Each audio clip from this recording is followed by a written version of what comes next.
Bem-vindos ao Observatório da Imprensa. Tragédias não têm aniversários. Lembrar a dor independe de calendários. Luto é uma coisa íntima, não se ostenta, carrega-se no coração. No ano passado, 2014, por força da data redonda, 50 anos, meio século, o Brasil reuniu-se para rememorar o início de um capítulo negro da nossa história, o golpe militar de 64. Seus contemporâneos reforçaram suas memórias e as novas gerações descobriram, de repente, que o passado não deve ser esquecido, a não ser quando não se teme repetir.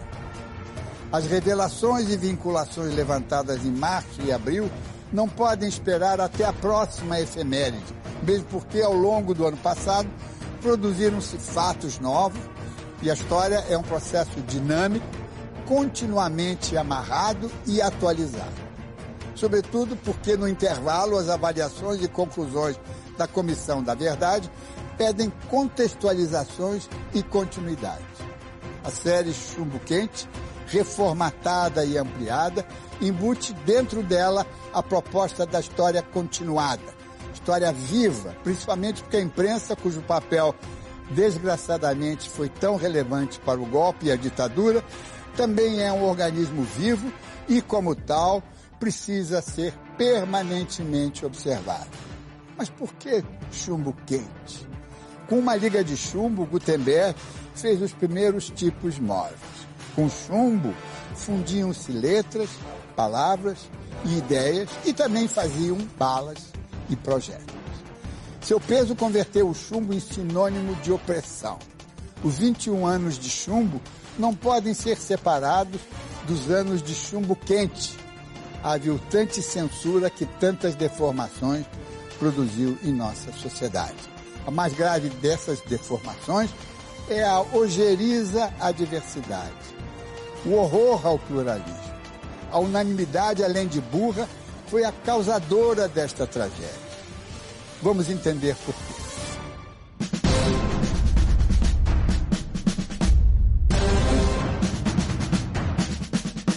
Tem que apurar o que aconteceu e fazer parte da história do Brasil, para as gerações que vêm aí, a verdade desse regime abominável.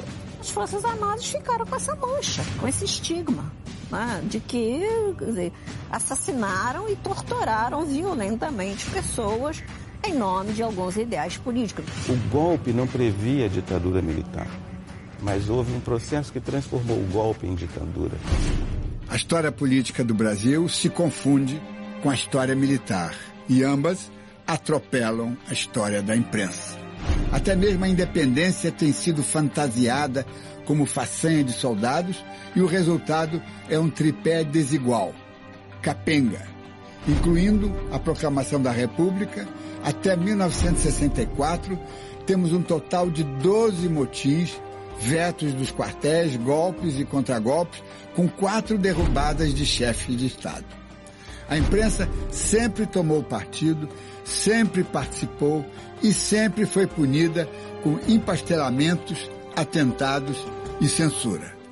Nunca havia conspirado. Então veio 64. Herdeiro do getulismo, João Goulart tem a imagem atrelada às reivindicações sociais e sindicais. Enquanto foi vice de JK, Jango sempre se relacionou bem com os jornalistas e donos dos jornais. Quando Jânio Quadros renuncia em agosto de 1961, Jango está em viagem à China. Nem o próprio Jânio Quadros contava que ia renunciar. Ele renunciou por uma distração, um ato de distração, acreditou que ninguém ia acreditar, todo mundo acreditou, levou o pé da letra e o resultado foi o que se viu. O que aconteceu foi um ato de loucura do Jânio, seguido de uma perplexidade que se apossou da política. A presidência da República é ocupada pelo presidente da Câmara dos Deputados, instala-se uma crise política porque os ministros militares são contrários à posse do vice. O Jango não era da corrente que ganhou a eleição, pelo contrário, ele era perdedor. Então essa inversão súbita abalou o país e o país ficou meio sem saber, sem saber o que fazer, qual era o caminho. Diante da perplexidade que toma o país após a renúncia de Jânio Quadros, a maior parte da imprensa defende o respeito à Constituição e endossa a posse do vice. O Correio da Manhã tomou a posição, defendeu a legalidade da posse e assim se permaneceu, compreendeu? Até que realmente se concretizasse. Acompanhou todo o processo daquela viagem que ele fez da China para depois ir para o Uruguai, parece, e até que, de repente, ele entrou no Brasil e o Correio da Manhã sempre defendendo a posse legal.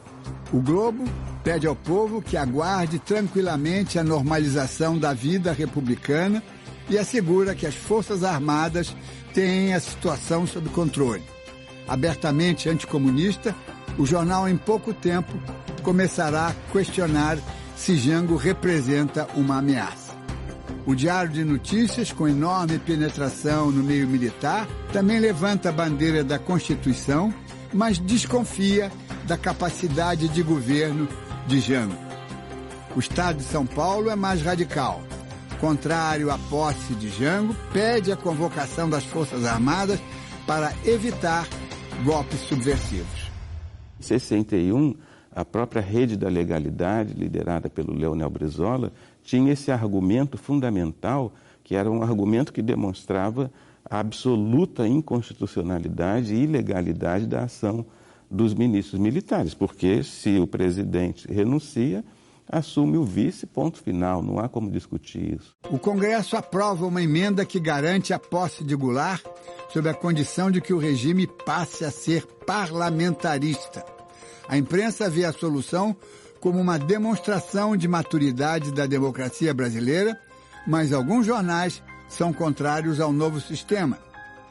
Vim trazer um abraço aqui e a minha saudação muito afetiva a todos os representantes da imprensa que se encontram nessa sala e trazer também a ele as minhas congratulações e os meus agradecimentos pela resistência heróica também da imprensa brasileira e especialmente dos que aqui estão, na defesa intransigente das nossas instituições.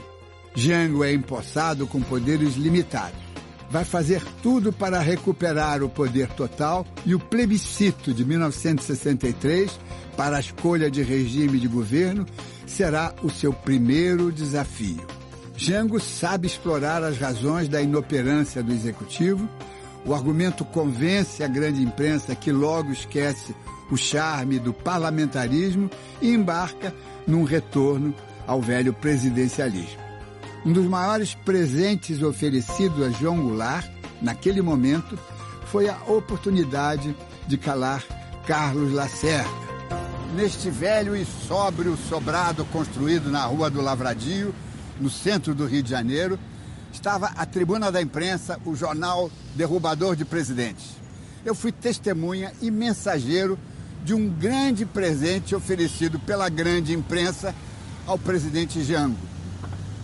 Diante da difícil situação financeira em que se encontrava, o Jornal do Brasil comprou de Carlos Lacerda a sua fogosa Tribuna da Imprensa. Fui incumbido de fazer a transição entre a velha equipe e a nova que deveria chegar. Recomendação expressa: o habitual artigo de Carlos Lacerda não poderia ser publicado. Em junho de 62, vim a este prédio para fazer a transição. Na redação encontrei dois formidáveis jornalistas, Itamar de Freitas e Zuenir Ventura. Único problema, o artigo de Carlos Lacerda com a habitual fúria contra Jango. Fui ao diretor do jornal, Sérgio Lacerda, e lhe passei a recomendação dos novos proprietários. Lacerda, não. Mas a nova tribuna, sem Lacerda, não deu certo. E o jornal o revendeu a Hélio Fernandes. Essas duas operações foram financiadas pelo Banco Nacional, em cuja direção estava o banqueiro e mecenas José Luiz Magalhães Lins, que comandava o comitê pró-presidencialista de Jango. Mas a nova tribuna sem Lacerda não deu certo e pouco tempo depois o JB revendeu a tribuna para o jornalista Hélio Fernandes. João Goulart tem a aprovação da maior parte dos jornais durante os primeiros meses do mandato. Até mesmo críticos da política de Vargas, como o Diário Carioca e o Diário Notícias, mudam de tom e apoiam Jango. Nós devemos lembrar que os jornais tinham uma isenção fiscal de praticamente 70% na importação de papel, né? E o Jânio Quadros tinha cortado essa isenção, né? Então, os jornais tiveram prejuízos enormes, tiveram que assumir esse 70% a mais para comprar papel no exterior. E o Diário Carioca apoiou João Goulart, inclusive uma forma de obter recursos do Banco do Brasil para se manter. Da mesma forma, o Diário de Notícias. A mais importante bandeira do governo é o projeto das reformas de base, que causa desconforto nas classes dominantes. O carro-chefe é a reforma agrária, que os jornais simpatizantes não conseguem engolir. O homem do campo, esquecido e abandonado durante séculos, vê surgir no horizonte de nossa terra uma esperança de melhores dias. Cresce o medo de que o Brasil siga o exemplo de Cuba e se torne comunista. Recuperado o poder, Jango não consegue exercê-lo, pressionado pelos setores mais radicais. A partir do momento que o João Goulart passa a concentrar poderes de um presidente, de chefe de Estado e de chefe de governo, ele se torna um alvo muito maior das críticas da oposição e, ao mesmo tempo, a gente vai ter algumas dificuldades econômicas de crescimento, de inflação, e que vão ser atribuídas, obviamente, a ele. A radicalização política é agravada em setembro de 63 com a revolta dos sargentos em Brasília. O movimento reivindica o direito de sargentos, suboficiais e cabos exercerem mandato parlamentar, o que contraria a Constituição. Para a oposição, o presidente não é suficientemente firme ao enfrentar a revolta. A trégua na tribuna da imprensa dura pouco. O jornal volta a ser o adversário mais combativo de João Goulart desde o início do mandato.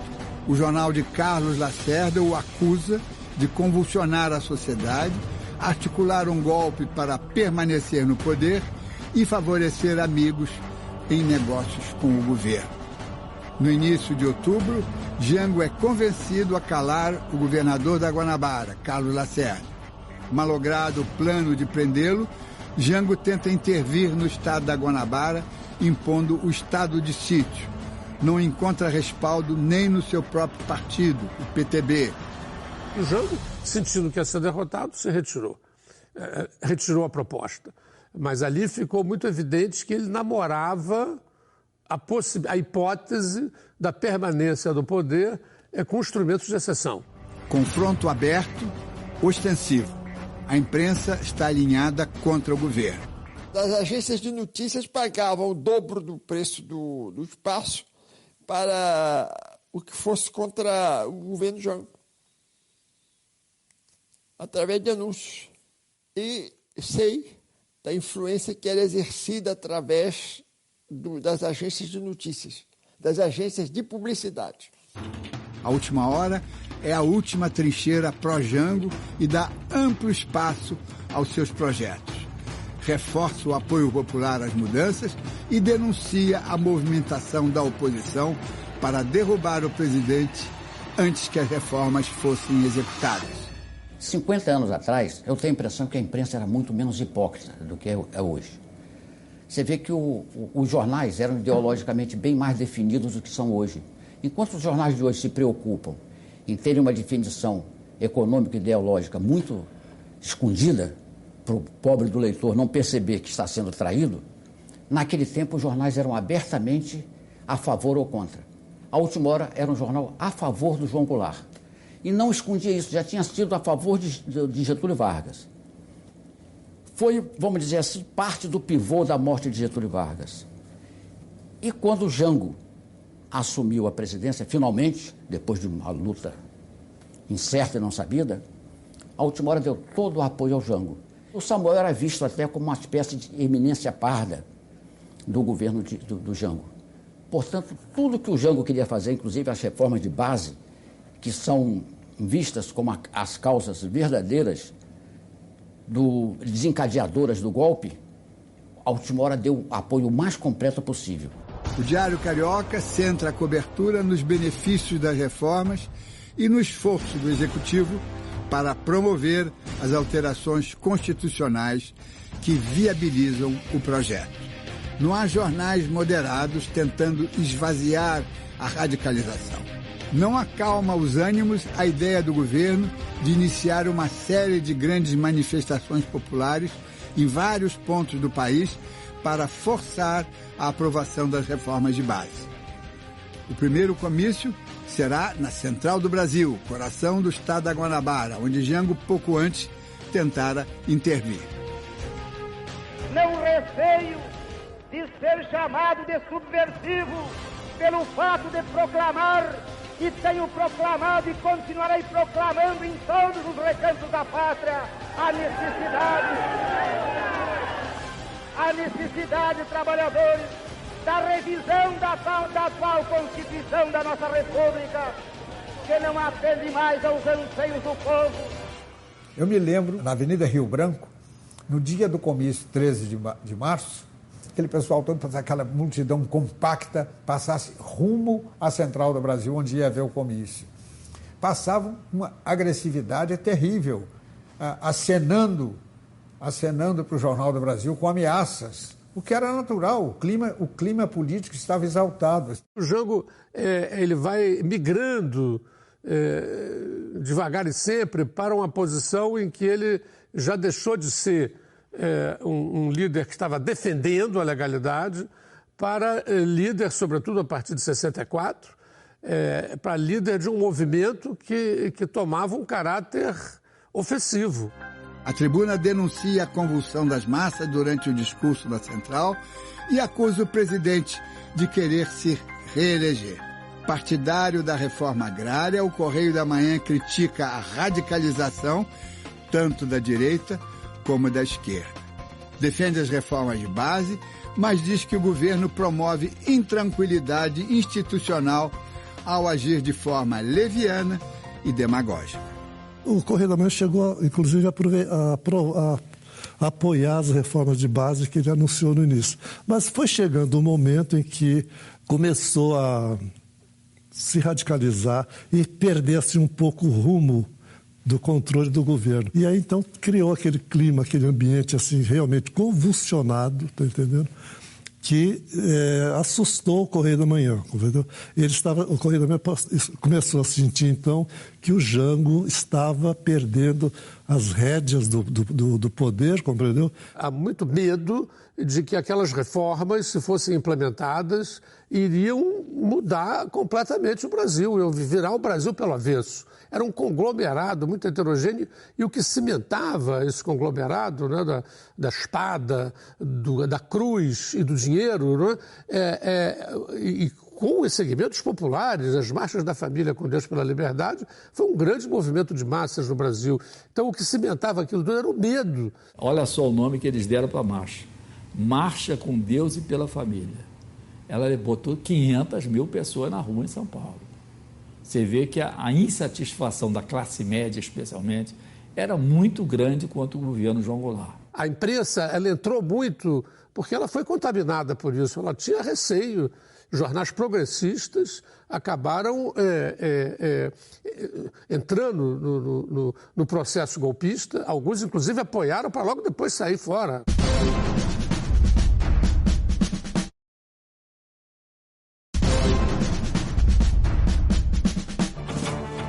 Uma nova revolta nas bases das Forças Armadas contribui para isolar o governo. Concentrados na sede do Sindicato dos Metalúrgicos, no Rio, integrantes da Associação dos Marinheiros e Fuzileiros Navais comemoram o aniversário da entidade, considerado ilegal. 2.000 revoltosos são liderados pelo cabo Anselmo. Jango se recusa a punir os marinheiros. o Correio da Manhã alerta para a necessidade de acabar com a intranquilidade causada por medidas demagógicas. Pede que as reformas de base não sirvam de pretexto para uma série de aventuras que poderão conduzir a quarteladas e à guerra civil. Era um embate entre a Última Hora, de um lado, o Globo do outro. O Correio da Manhã não era, quer dizer, era aquele jornal mais intelectualizado, e o Jornal do Brasil eram os jornais que estavam contra o governo, evidentemente estavam contra o governo Jango, mas não tinham nem a radicalidade golpista da Marcha com Deus e a Família que o Globo patrocinava, e nem tinham o grau de combatividade, quer dizer, não estavam no contraponto da Última Hora. A Folha de São Paulo vê na constante insubordinação das Forças Armadas um fator importante para o agravamento da crise do governo João Goulart.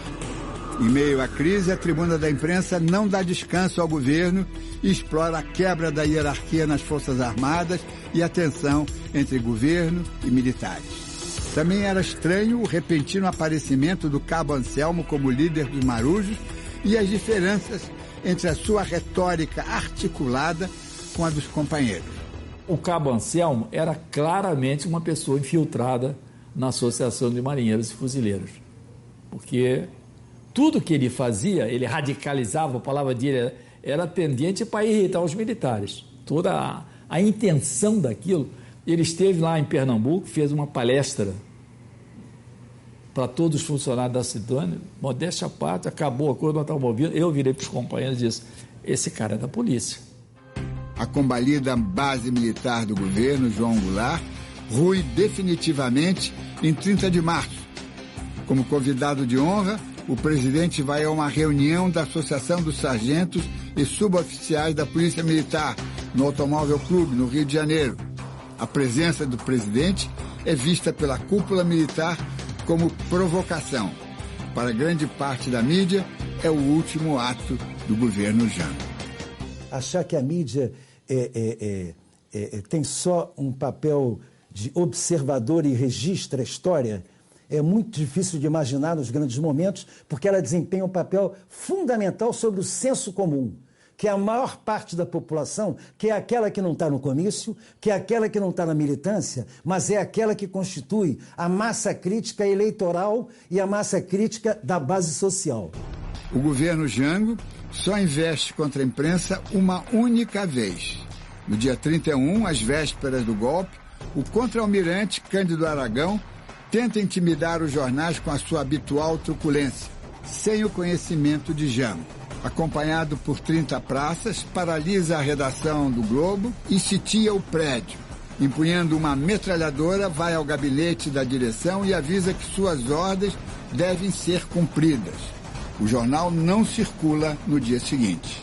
Outro grupo toma a tribuna da imprensa, onde Aragão passa algumas horas. O Diário de Notícias também recebe a visita do contra-almirante. Aqui na Biblioteca Nacional estão arquivadas as coleções do Jornal do Brasil, jornal que foi invadido no dia do golpe. Na tarde do dia 31 de março, um pelotão de fuzileiros navais em uniforme de combate e pesadamente armado chegou ao velho prédio do JB na Avenida Rio Branco, deu alguns tiros para o ar. Queriam os cristais usados nos transmissores da emissora para tirar a rádio do ar. Não acharam. Enquanto isso, o Conselho Nacional de Telecomunicações, o CONTEL, informava às rádios e às TVs que o governo federal não admitirá notícias falsas ou alarmistas. O Correio da Manhã dá um ultimátum ao presidente com 2 editoriais publicados na primeira página, que entram para a história política do país.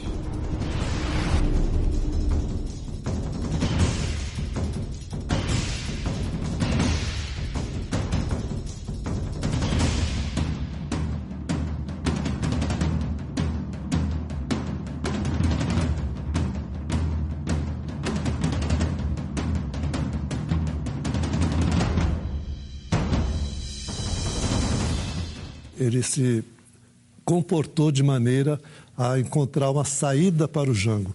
O Correio da Manhã concluiu que o Jango já não tinha mais condições de governar, então propôs ou a renúncia dele ou que o Congresso fizesse o impeachment dele, compreendeu? Os contundentes textos são escritos pelo grupo de editorialistas comandados pelo veterano Otto Maria Carpo e aprovados pela dona do jornal, Niomar Muniz Bittencourt.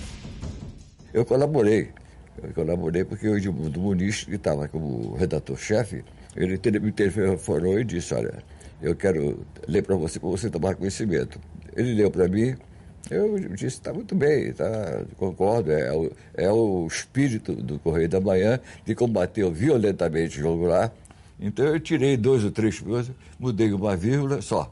O Edmundo Muniz captou a coisa e o conteúdo propriamente veio do Carpo, entendeu? Veio do Carpo. Não foi uma análise política, foi realmente um panfleto, entendeu? Na madrugada do dia 31, tropas deixam Minas Gerais em direção ao Rio de Janeiro. Eu recebi um recado do Darcy, porque eu estava na Câmara, que ele queria falar comigo com urgência. O Darcy, então, me disse, olha, Marco, a situação está terrível e a reação vai dar o golpe e nós vamos perder. E só há uma solução, não é? Eu falei, qual é a solução? E aí o Darcy disse assim, não, está aqui, foi ele que nos apresentou, o Alencar, e ele vai fornecer a vocês algumas metralhadoras para se tomar uma posição que é a única que poderá evitar o golpe, que seria a prisão da liderança reacionária política, né? Inclusive de ministro do Supremo Tribunal Federal.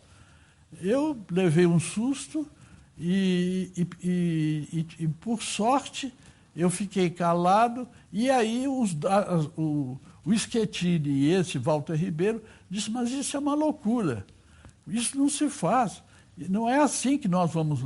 A nossa luta é uma luta diferente. E eu então perguntei ao Darcy, mas se você acha que isso é uma solução, por que o coronel Alencar, então, não toma essa medida? Aí o Darcy viu que eu estava contra, nós estávamos contra, e desconversou. Mas ele disse, você vai pagar por isso. A base militar de João Goulart não reage e o presidente é incapaz de articular resistência ao movimento militar. A Câmara dos Deputados declara vaga a presidência da República.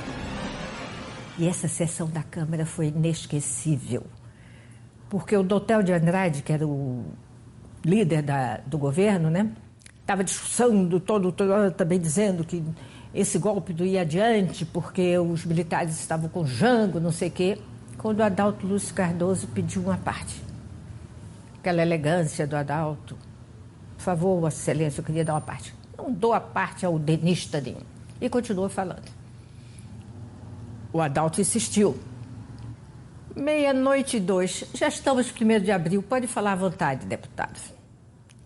Gozando. Aí o Adalto disse, eu queria avisar aos meus colegas da bancada do governo que o general Amaury Cruel já aderiu ao movimento militar e que o presidente João Goulart está saindo do país. Era isso que eu queria dizer, senhor deputado. Aí deu aquela loucura, inclusive nós saímos correndo. Não podemos permitir que o Brasil fique sem governo abandonado.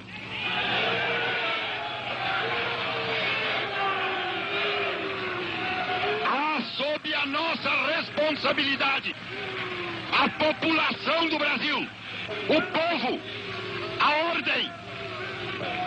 Assim sendo, declaro vaga a presidência da República. Porto Alegre, João Goulart fugiu para o Uruguai, seguido de Leonel Brizola e outros elementos do governo deposto. O presidente João Goulart, ao chegar ao Rio Grande do Sul, a Porto Alegre, conversou com o general Ladário Telles, que lhe disse não haver condições mais de resistência. Ele resistiria, mas não garantia a vitória. Jango tomou o avião, passou por outra fazenda dele e depois foi para o Uruguai. Ele sabia que não adiantava, que o golpe viria, os americanos não intervir, seria uma sangreira, o nome que ele usou. Ele disse, não, Muniz, não dava para resistir. Seria uma sangreira. Sim, o Brasil seria arrasado, desindustrializado, a mortandade imensa. Os americanos estavam dentro do Brasil. Nós, o PCB, éramos oposição ao Jango. Eu lutei contra aquilo, mas aquilo dominou o plenário do Comitê Central. Portanto, mesmo aqueles que combatiam o golpe de Estado não tinham uma posição correta, porque naquele instante o que nós deveríamos fazer seríamos assumir uma posição frontal de defesa do Jango. Mas não. Surgiu então vários argumentos. O Jango está conciliando, é um conciliador, ele não é um revolucionário. Essa ilusão foi o grande erro da esquerda. A articulação para derrubar o presidente encontra abrigo em um dos jornais mais tradicionais do país, o Estado de São Paulo. Os mesquitas, os donos do jornal, conspiraram para derrubar o Jango. Isso começou com o Júlio Mesquita Filho, que na época era um dos diretores do jornal. Havia reuniões, inclusive, de civis e militares na casa dele. E havia também na casa do Rui Mesquita. A partir de agosto de 1961, os repórteres que cobriam as Forças Armadas, sem perceber, passaram por um intenso treinamento técnico. Antes, cobriam as solenidades, cobriam os discursos. Neste final de março de 64, eles já eram experts em questões militares. Aqui no Forte Copacabana, pela farda das sentinelas, percebia-se o que se passava no interior dos quartéis. A movimentação dos blindados era crucial. Os tanques só saíam da Vila Militar em situações extremas, muito graves. Na manhã de 31, tudo apontava para o regime de prontidão máxima. Mas quem nos deu a notícia da descida da tropa mineira do general Olímpio Mourão Filho foi o repórter Márcio Moreira Alves, que, embora trabalhasse para um concorrente, Correio da Manhã, era uma pessoa muito querida por todos. Entrou na redação excitadíssimo, quase aos berros, dizendo: Titio telefonou, Minas está descendo, já estão em Juiz de Fora. O titio era Afonso Arinos de Melo Franco, recém-empossado no cargo de ministro do exterior do governo de Minas. Dias depois, quando a quartelada assumiu-se como ditadura, Márcio estava na oposição.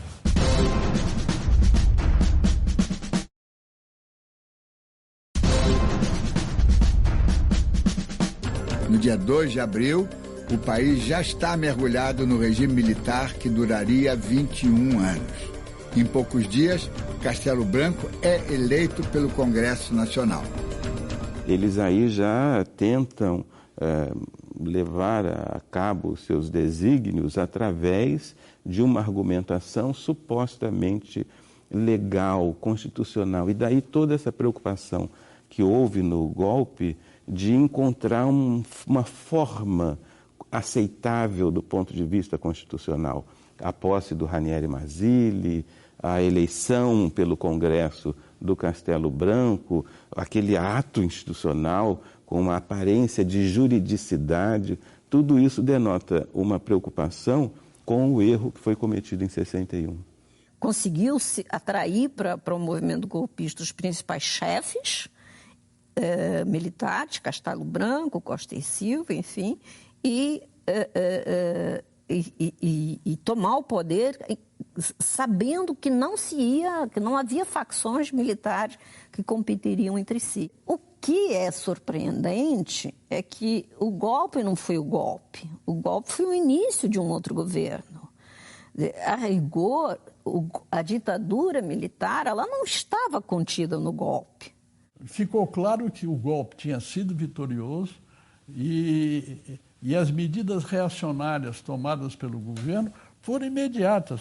O meu apartamento, por exemplo, foi invadido nesse mesmo dia. Outros deputados também foram presos, embora dispondo da imunidade parlamentar. A liderança progressista de Brasília só pensou numa coisa, em se asilar nas embaixadas existentes em Brasília. A grande discussão era essa: para que embaixada nós vamos? Quer dizer, não havia condições de lutar. Eu então disse: olha, eu não vou a embaixada nenhuma, eu tenho experiência de luta clandestina, eu vou participar na luta clandestina, não é, do Partido Comunista, porque eu tenho experiência de luta clandestina e sei que a nossa posição é ficar aqui, não é para ir para o exterior.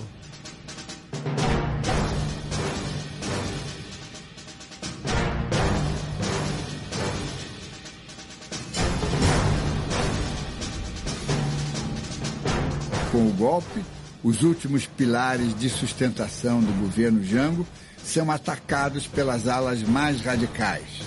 Ao som do hino nacional, o prédio da União Nacional dos Estudantes é incendiado. Naquela época eu era presidente do Centro Popular de Cultura da UNE, o CPC, né? Eu peguei o telefone, liguei imediatamente para o Vianinho, que era uma das principais figuras do grupo, e para ver o que a gente deveria fazer, né? Em face daquilo, daquela notícia, e que ele apurasse direito e tal.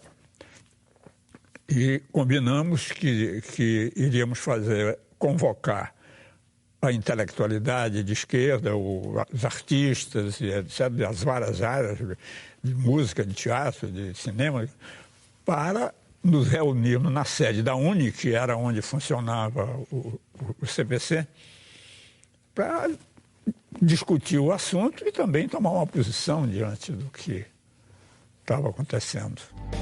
A redação da Última Hora é depredada. Munidos de pedras e paus, grupos antijanguistas tomam a garagem do jornal, disparam tiros e incendeiam carros. Quando eu cheguei na Última Hora, voltando de Juiz de Fora, e entrei na redação, quem estava no comando da redação era o diretor de redação, Moacir Werneck de Castro, a quem eu perguntei. Eu disse: olha, eu estou com um material muito interessante dos acontecimentos de Juiz de Fora.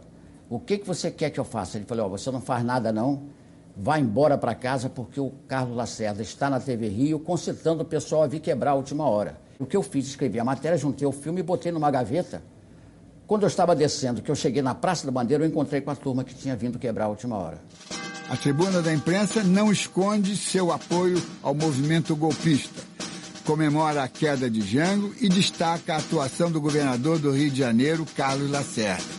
No começo, a visão de todo mundo, inclusive minha, era deturpada. Realmente, eles lançaram a ideia de que o país estava à beira de cair no regime comunista. Então, fizeram aquela passeata com Deus pela família, a marcha para a família e tudo mais. A edição de 1º de abril, nós ficamos, como todo mundo, nós não sabíamos bem o que era. Nós não sabíamos bem, ninguém sabia bem o que era. Todo mundo apoiou ou não apoiou, depois todo mundo ficou contra, não ficou contra, quer dizer. Então, muita gente apoiou depois, muita gente apoiou muito, cresceu muito, enriqueceu muito, ganhou muitos canais de tudo. O vespertino muda de tom a partir de julho, quando Carlos Lacerda critica a prorrogação do mandato de Castelo Branco e passa a exigir eleições para o ano seguinte. A Tribuna diz que o movimento militar está desmoralizado e se coloca claramente na oposição. Muita gente, inclusive, a meu ver, aceitou aquela derrota imaginando que, quando a poeira baixasse, as coisas se restabeleceriam. Inclusive, muitos políticos de direita estavam convencidos que as eleições presidenciais de 1965 seriam preservadas. Isso, inclusive, fez parte do acordo que o Castelo Branco fez com o JK. O JK mobilizava o PSD para apoiar o Castelo com o compromisso da manutenção das eleições de 65. E muita gente que aceitou a derrota aceitou, não vou lutar porque se eu lutar eu vou perder. E no final das contas essa coisa toda vai se restabelecer e no ano que vem as coisas voltam à normalidade. Grande parte, inclusive, da intelectualidade pediu, que eram pessoas de mais de direita, pediram a vinda dos militares para restabelecer a ordem, não para impor uma ditadura. Depois que os militares assumiram o poder, eles resolveram permanecer no poder. E começa o período da censura, das prisões arbitrárias, né? Isso vai levando os jornais a se afastarem dos militares. A Folha de São Paulo, opositora do presidente desde o impasse da posse, apoia a derrubada de Jango e relembra que advertiu que a postura do presidente, ao se aproximar dos setores mais radicalizados, deflagraria uma profunda crise político-militar. O jornal endossa a decretação de um ato institucional. Para o jornal, os militares restabeleceram a ordem e a legalidade.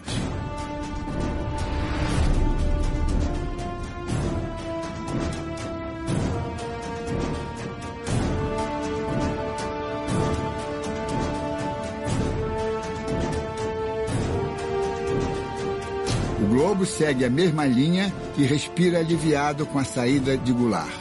Graças aos militares, o país está a salvo da comunização.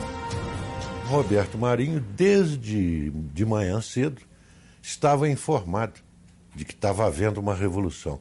Mas esqueceu-se, ou não quis, falar para os seus repórteres.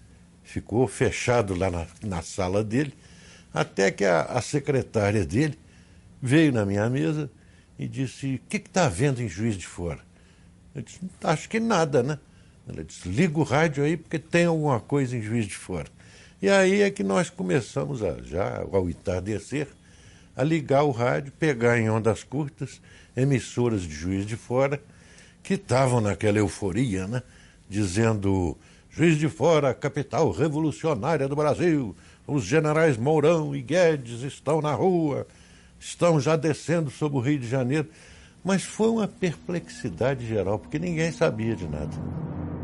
O Globo vê com entusiasmo a rápida vitória do movimento sem derramamento de sangue e diz que a revolução triunfante deve impedir a infiltração de agitadores comunistas na vida pública. À noite eu trabalhava no Globo, no jornal. Eu lembro que um colega falou assim: os nossos tanques estão avançando. Eram os tanques que iriam de São Paulo para enfrentar o Jango. E não eram os meus tanques. Eu estava torcendo, na verdade, pelo Jango e contra os militares, contra aquela ameaça de golpe. Contrariado por ter um artigo contra Carlos Lacerda vetado, Gilles Lepouge, correspondente do Estado de São Paulo em Paris, pede demissão logo depois do golpe. Lacerda é amigo de longa data da família Mesquita. O jornal não aceita a demissão de Lepouge e a celeuma vai parar nas páginas da publicação.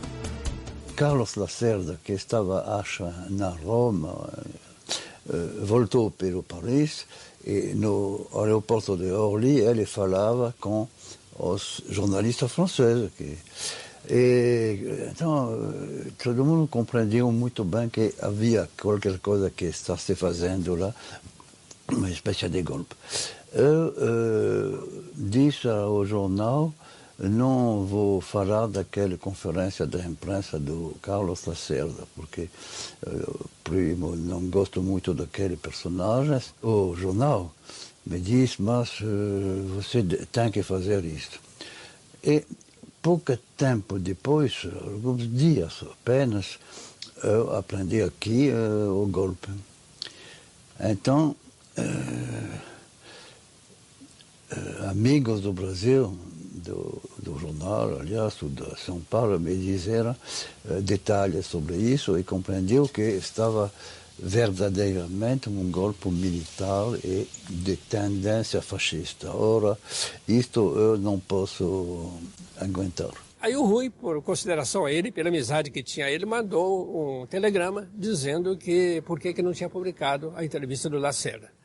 Aí o Lapouge escreveu uma carta ao Rui, em que dava as razões dele, e o Rui respondeu, o doutor Rui Mesquita respondeu com outra carta 4 vezes maior. Ele me mandou aquele telegrama para me dizer: a direção não aceita a demissão de você, mas de todo modo você tem que esperar o número de domingo, o próximo número do Estado de São Paulo. Vamos responder publicamente à demissão de você. Os Mesquitas, o Rui Mesquita, defendia o movimento e falava que era uma coisa para durar pouco. Ele fez talvez 10, 15 páginas, com grandes conceitos, aliás, a revolução, a praxis, a ideologia, o comunismo, coisas assim, muito bem, mas muito alto.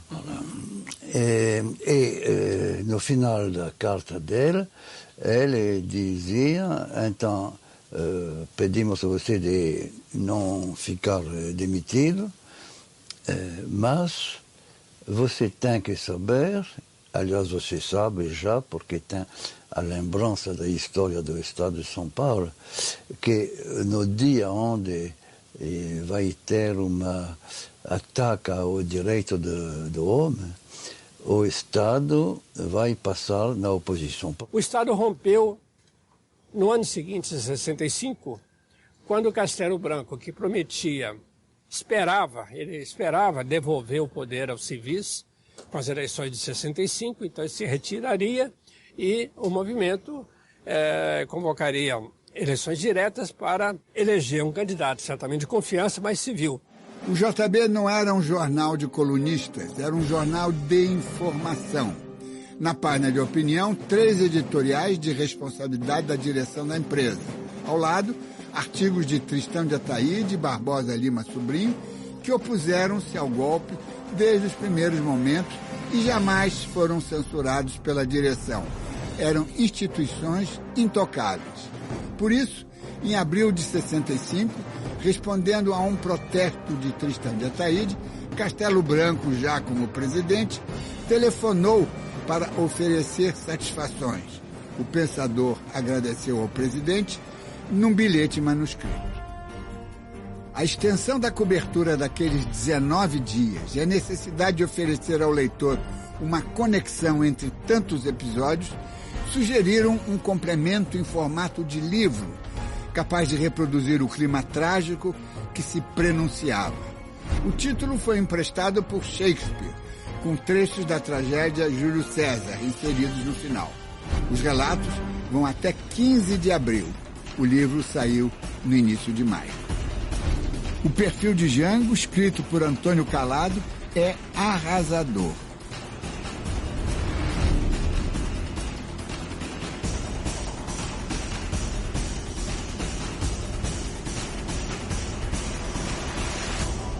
Eu acho muito severo com o João Goulart.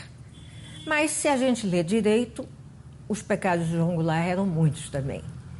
Mas evidentemente que apontar pecados de João Goulart não significa querer uma ditadura militar. Longíssimo disso. Enquanto nos dias seguintes a imprensa só comemora os triunfos da quartelada, o Correio da Manhã também denuncia os arbítrios e a ditadura. No próximo programa, você vai ver como foi a resistência de um grande jornal. Onde é que a imprensa errou? Errou ao ignorar que estávamos diante de uma crise política. Errou ao submeter-se a um cronograma militar sem dar chance para recuos, ajustes, negociações. Jango tinha ao seu lado vozes e forças moderadas. A pressa e o engajamento não deixaram que fossem ouvidas. A grande imprensa impregnou-se com o clima do manda-brasa que tanto criticava nos radicais próximos ao presidente. Os 2 editoriais na capa do Correio da Manhã, que sinalizaram o início da operação militar, foram disparados por quem não entende de política ou não entende de jornalismo. Antes do ultimato, entre o basta e o fora, não se ofereceram opções. E, em seguida, quando o Correio da Manhã deu a entender que não concordava com a violência e não admitia uma ditadura, o mínimo de solidariedade corporativa teria abortado o ímpeto da linha dura comandada por Costa e Silva. Com hipóteses não se faz história, nem se evitam tragédias. No próximo episódio, chumbo ainda mais quente. Boa noite.